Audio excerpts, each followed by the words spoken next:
सुनाए। श्रीमद् भागवत की संक्षिप्त विषय सूची। सूत जी कहते हैं, भगवत भक्ति रूप महान धर्म को नमस्कार है। विश्व विधाता भगवान श्री कृष्ण को नमस्कार है।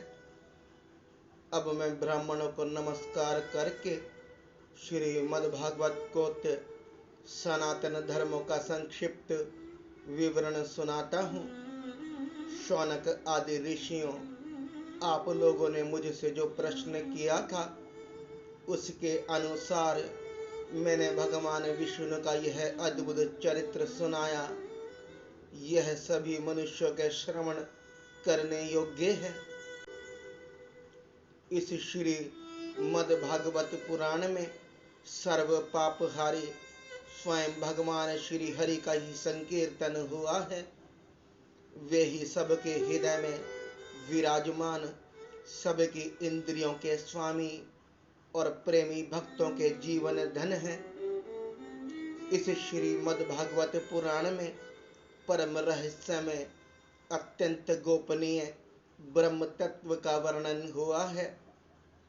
उस ब्रह्म में ही इस जगत की उत्पत्ति, स्थिति और प्रलय की प्रतीति होती है। इस पुराण में उसी परम तत्व का अनुभवात्मक ज्ञान और उसकी प्राप्ति के साधनों का स्पष्ट निर्देश है। शौनक जी, इस महापुराण के प्रथम स्कंद में भक्ति योग का भली भांति निरूपण हुआ है और साथ ही भक्ति योग से उत्पन्न एवं उसको स्थिर रखने वाले वैराग्य का भी वर्णन किया गया है। परीक्षित की कथा और व्यास नारद संवाद के प्रसंग से नारद चरित्र भी कहा गया है। राजऋषि परीक्षित ब्राह्मण का शाप हो जाने पर किस प्रकार गंगा तट पर अनशन व्रत लेकर बैठ गए और ऋषि प्रवर श्री सुखदेव जी के साथ किस प्रकार उनका संवाद प्रारंभ हुआ, यह कथा भी प्रथम स्कंद में ही है।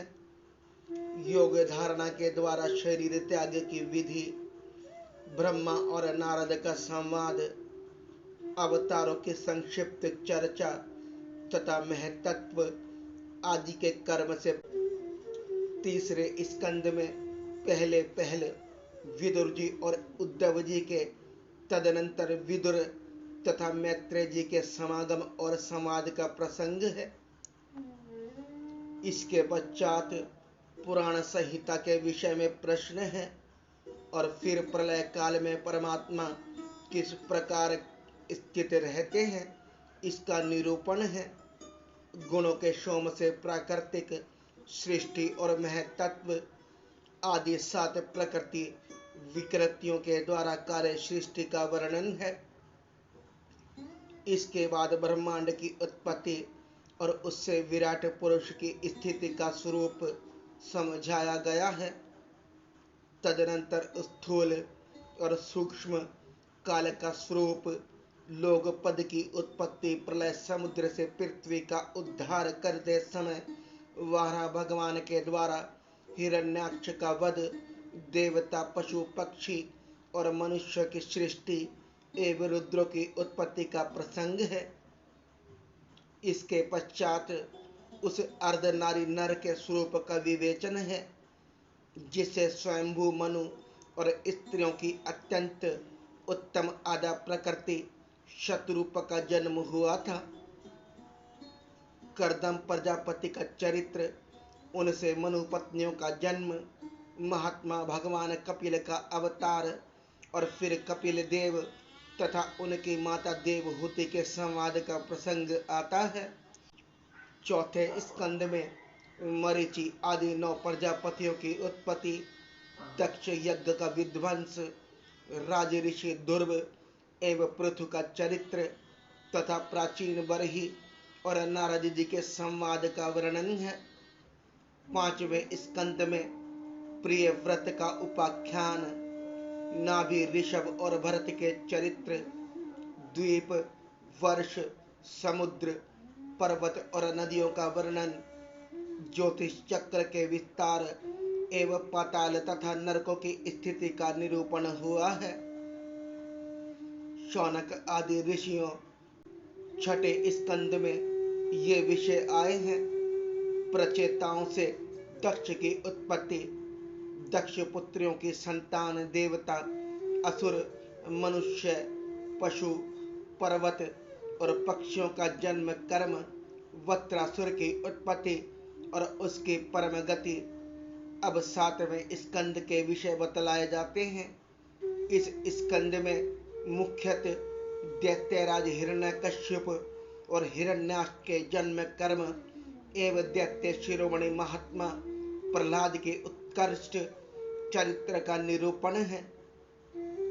8वें स्कंद में मनमंत्रों की कथा, गजेंद्र मोक्ष, विभिन्न मनमंत्रों में होने वाले जगदीश्वर भगवान विष्णु के अवतार, क्रूम, मत्स्य, वामन, धनवंतरी, हयग्रीव आदि अमृत प्राप्ति के लिए देवताओं और दैत्यों का समुद्र मंथन और देवासुर संग्राम आदि विषयों का वर्णन है।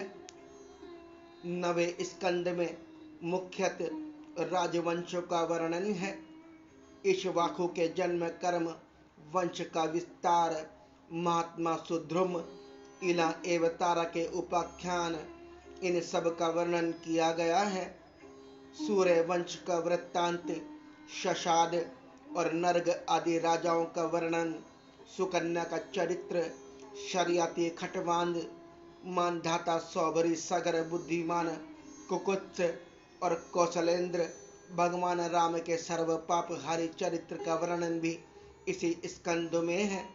तदनंतर निमि का देह त्याग और जनक की उत्पत्ति का वर्णन है। भृगुवंश शिरोमणि परशुराम जी का क्षत्रिय संहार, चंद्रवंशी नरपति पुरुरवा, ययाति, नहुष, दुष्यंत नंदन भरत, शांतनु और उनके पुत्र भीष्म आदि की संक्षिप्त कथाएं भी 9वें स्कंद में ही हैं। सबके अंत में ययाति के बड़े लड़के यदु का यंश विस्तार कहा गया है। शौनक आदि ऋषियों इसी यदुवंश में जगतपति भगवान श्री कृष्ण ने अवतार ग्रहण किया था। उन्होंने अनेक असुरों का संहार किया। उनकी लीलाएं इतनी हैं कि कोई पार नहीं पा सकता। फिर भी 10वें स्कंद में उनका कुछ कीर्तन किया गया है। वसुदेव की पत्नी देवकी के गर्भ से उनका जन्म हुआ। गोकुल में नंद बाबा के घर जाकर बड़े पूतना के प्राणों को दूध के साथ पी लिया। बचपन में ही छकड़े को उलट दिया। तृणाव्रत, बकासुर एवं वत्सासुर को पीस डाला। सपरिवार धेनुकासुर और प्रलंबासुर को मार डाला। दावानल से घिरे गोपों की रक्षा की। कालिया नाग का दमन किया। अजगर से नंद बाबा को छुड़ाया। इसके बाद गोपियों ने भगवान को पति रूप से प्राप्त करने के लिए व्रत किया और भगवान श्री कृष्ण ने प्रसन्न होकर उन्हें अभिमत वर दिया। भगवान ने यज्ञ पत्नियों पर कृपा की। उनके पतियों ब्राह्मणों को बड़ा पश्चाताप हुआ। गोवर्धन धारण की लीला करने पर इंद्र और कामधेनु आकर भगवान का यज्ञ अभिषेक किया। शरद ऋतु की रात्रियों में व्रज सुंदरियों के साथ रस क्रीड़ा की। दुष्ट शंखचूड़, अरिष्ट और केशी के वध की लीला हुई। तदनंतर अक्रूर जी मथुरा से वृंदावन आए और उनके साथ भगवान श्री कृष्ण तथा बलराम जी ने मथुरा के लिए प्रस्थान किया। उस प्रसंग पर व्रज सुंदरियों ने जो विलाप किया था उसका वर्णन है। राम और श्याम ने मथुरा में जाकर वहां की सजावट देखी और कुवलिया, पीड़, हाथी, मुष्टिक, चाणूर एवं कंस आदि का संहार किया। संदीपनी गुरु के यहाँ विद्या अध्ययन करके उनके मृत पुत्र को लौटा लाए। शौनक आदि ऋषियों जिस समय भगवान श्री कृष्ण मथुरा में निवास कर रहे थे, उस समय उन्होंने उद्धव और बलराम जी के साथ यदुवंशियों का सब प्रकार से प्रिय और हित किया। जरासंध कई बार बड़ी बड़ी सेनाएं लेकर आया और भगवान ने उनका उद्धार करके पृथ्वी का भार हल्का किया। काल यवन को मुचकुंज से भस्म करा दिया। द्वारकापुरी बसाकर रातों रात सबको वहां पहुंचा दिया। स्वर्ग से कल्प वृक्ष एवं सुधर्मा सभा ले आए। भगवान ने दल के दल शत्रुओं को युद्ध में पराजित करके रुक्मणी का हरण किया। बाणासुर के साथ युद्ध के प्रसंग में महादेव जी पर ऐसा बाण छोड़ा कि वे जबाई लेने लगे और इधर बाणासुर की भुजाएं काट डाली। प्राग ज्योतिषपुर के स्वामी भौमासुर को मारकर 16,000 कन्याएं ग्रहण की। शिशुपाल, पौंड्रक, शाल्व, दुष्ट दंतवक्त्र, शंबरासुर, द्विद, पीठ, मुर, पंचजन आदि दैत्यों के बल पौरुष का वर्णन करके यह बात बतलाई गई कि भगवान ने उन्हें कैसे कैसे मारा। भगवान के चक्र ने काशी को जला दिया और फिर उन्होंने भारतीय युद्ध में पांडवों को निमित्त बनाकर पृथ्वी का बहुत बड़ा भार उतार दिया। शौनक आदि ऋषियों 11वें स्कंद में इस बात का वर्णन हुआ है कि भगवान ने ब्राह्मणों के शाप के बहाने किस प्रकार यदुवंश का संहार किया। इसी स्कंद में भगवान श्री कृष्ण और उद्धव का संवाद बड़ा ही अद्भुत है। उसमें संपूर्ण आत्मज्ञान और धर्म निर्णय का निरूपण हुआ है और अंत में यह बात बताई गई है कि भगवान श्री कृष्ण ने अपने आत्मयोग के प्रभाव से किस प्रकार मृत्युलोक का परित्याग किया।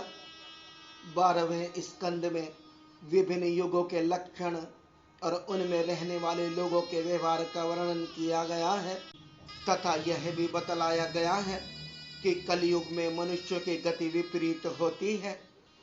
4 प्रकार के प्रलय और 3 प्रकार की उत्पत्ति का वर्णन भी इसी स्कंद में है।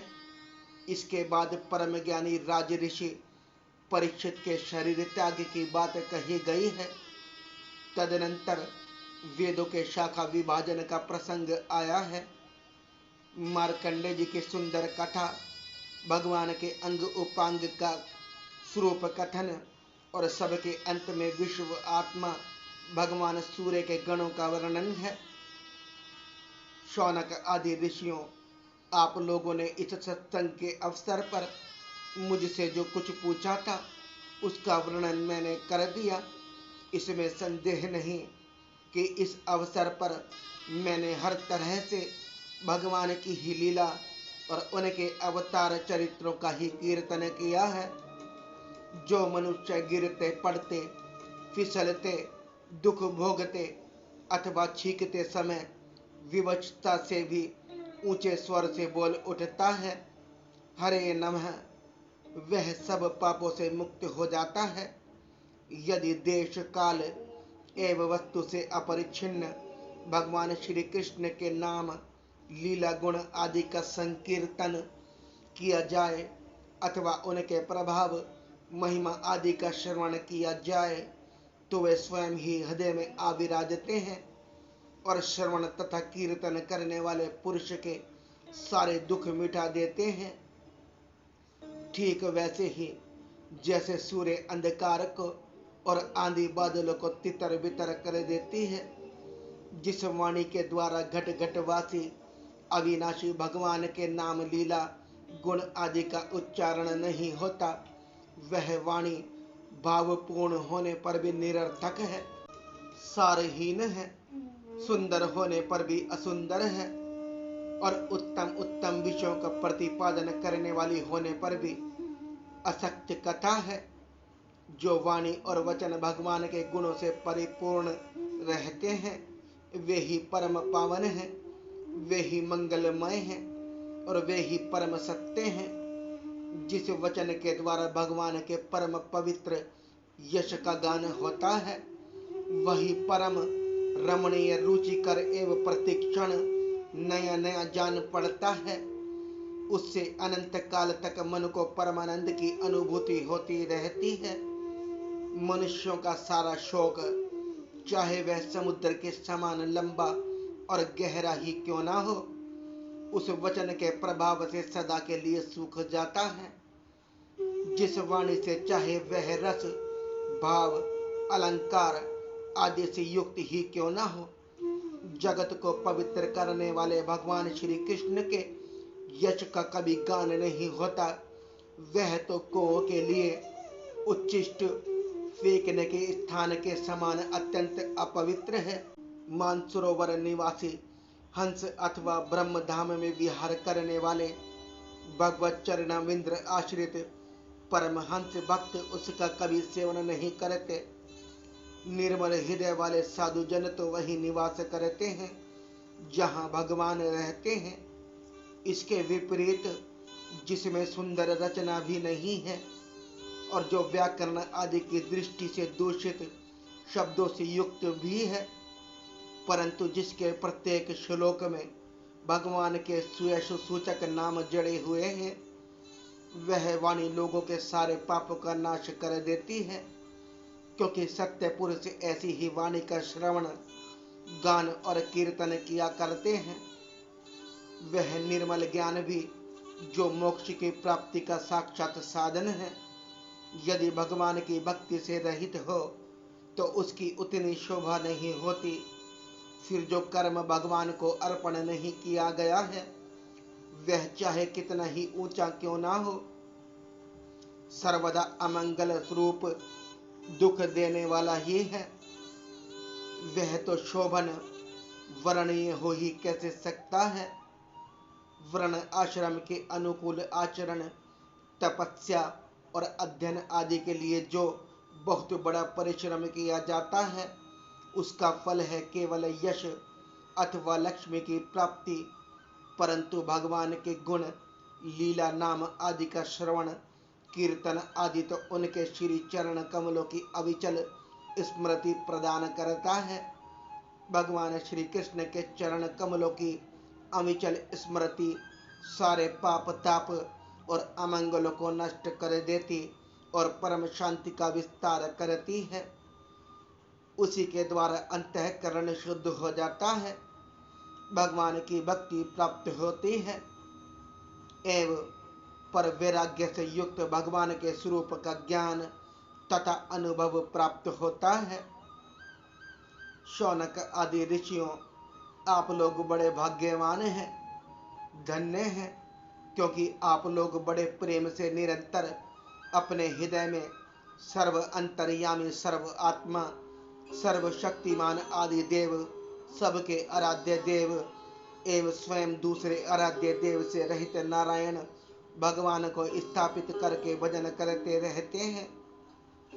जिस समय राज ऋषि परीक्षित अनशन करके बड़े बड़े ऋषियों की बड़ी सभा में सबके सामने श्री सुखदेव जी महाराज जी से श्रीमद् भागवत की कथा सुन रहे थे, उस समय वहीं बैठकर मैंने भी उन्हीं परम ऋषि के मुख से इस आत्म तत्व का श्रवण किया था। आप लोगों ने उसका स्मरण कराकर मुझ पर बड़ा अनुग्रह किया। मैं इसके लिए आप लोगों का बड़ा ऋणी हूँ। शौनक आदि ऋषियों, भगवान वासुदेव की एक एक लीला सर्वदा श्रवण कीर्तन करने योग्य है। मैंने इस प्रसंग में उन्हीं के महिमा का वर्णन किया है, जो सारे अशुभ संस्कार को दो बहाती है। जो मनुष्य एकाग्रचित से एक पहर अथवा एक क्षण ही प्रतिदिन इसका कीर्तन करता है और जो श्रद्धा के साथ इसका श्रवण करता है, वह अवश्य ही शरीर सहित अपने अंतःकरण को पवित्र बना लेता है।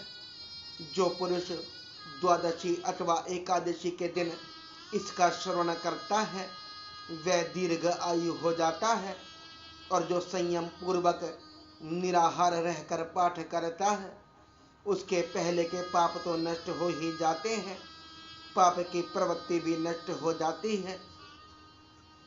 जो मनुष्य इंद्रियों और अंतःकरण को अपने वश में करके उपास पूर्वक पुष्कर, मथुरा अथवा द्वारका में इस पुराण संहिता का पाठ करता है, वह सारे भयों से मुक्त हो जाता है। जो मनुष्य इसका श्रवण या उच्चारण करता है, उसके कीर्तन से देवता, मुनि, सिद्ध, पितर, मनु और नरपति संतुष्ट होते हैं और उसकी अभिलाषाएं पूर्ण करते हैं। ऋग्वेद, यजुर्वेद और सामवेद के पाठ से ब्राह्मण को मधुकुल्या, द्रुतकुल्या और पैकुल्या, मधु, घी एवं दूध की नदियां अर्थात सब प्रकार की सुख समृद्धि की प्राप्ति होती है। वही फल श्रीमद् भागवत के पाठ से भी मिलता है। जो द्विज संयम पूर्वक इस पुराण संहिता का अध्ययन करता है, उसे उसी परम पद की प्राप्ति होती है जिसका वर्णन स्वयं भगवान ने किया है। इसके अध्ययन से ब्राह्मण को ऋतंबरा प्रज्ञा, तत्व ज्ञान को प्राप्त कराने वाली बुद्धि की प्राप्ति होती है और क्षत्रिय को समुद्र पर्यंत भूमंडल का राज्य प्राप्त होता है। वैश्य कुबेर का पद प्राप्त करता है और शूद्र सारे पापों से छुटकारा पा जाता है। भगवान ही सबके स्वामी हैं और समूह के समूह कली कमलों को ध्वंस करने वाले हैं। यो तो उनका वर्णन करने के लिए बहुत से पुराण हैं, परंतु उनमें सर्वत्र और निरंतर भगवान का वर्णन नहीं मिलता। श्रीमद् भागवत महापुराण में तो प्रत्येक कथा प्रसंग में पद पद पर सर्वस्वरूप भगवान का ही वर्णन हुआ है। वे जन्म, मृत्यु आदि विकारों से रहित, देश काल आदि कृत परिच्छंदों से मुक्त एवं स्वयं आत्म तत्व ही है। जगत की उत्पत्ति, स्थिति, प्रलय करने वाली शक्तियां भी उनके स्वरूप भूत ही हैं, भिन्न नहीं। ब्रह्मा, शंकर, इंद्र आदि लोकपाल भी उनकी स्थिति करना लेश मात्र भी नहीं जानते। उन्हीं एक रस सच्चिदानंद स्वरूप परमात्मा को मैं नमस्कार करता हूँ, जिन्होंने अपने स्वरूप में ही प्रकृति आदि 9 शक्तियों का संकल्प करके इस चराचर जगत की सृष्टि की है और जो इसके अधिष्ठान से स्थित है तथा जिनका परम पद केवल अनुभूति स्वरूप है, उन्हीं देवताओं के आराध्य देव सनातन भगवान के चरणों में मैं नमस्कार करता हूँ। श्री शुकदेव जी महाराज अपने आत्मानंद में ही निमग्न थे। इस अखंड अद्वैत स्थिति से उनकी भेद दृष्टि सर्वथा निवृत्त हो चुकी थी। फिर भी मुरली मनोहर श्याम सुंदर की मधुमयी, मंगलमयी, मनोहारिणी लीलाओं ने उनकी वृत्तियों को अपनी ओर आकर्षित कर लिया और उन्होंने जगत के प्राणियों पर कृपा करके भगवत तत्व को प्रकाशित करने वाले इस महापुराण का विस्तार किया। मैं उन्हें सर्व पापहारी व्यास नंदन भगवान श्री शुकदेव जी के चरणों में नमस्कार करता हूँ।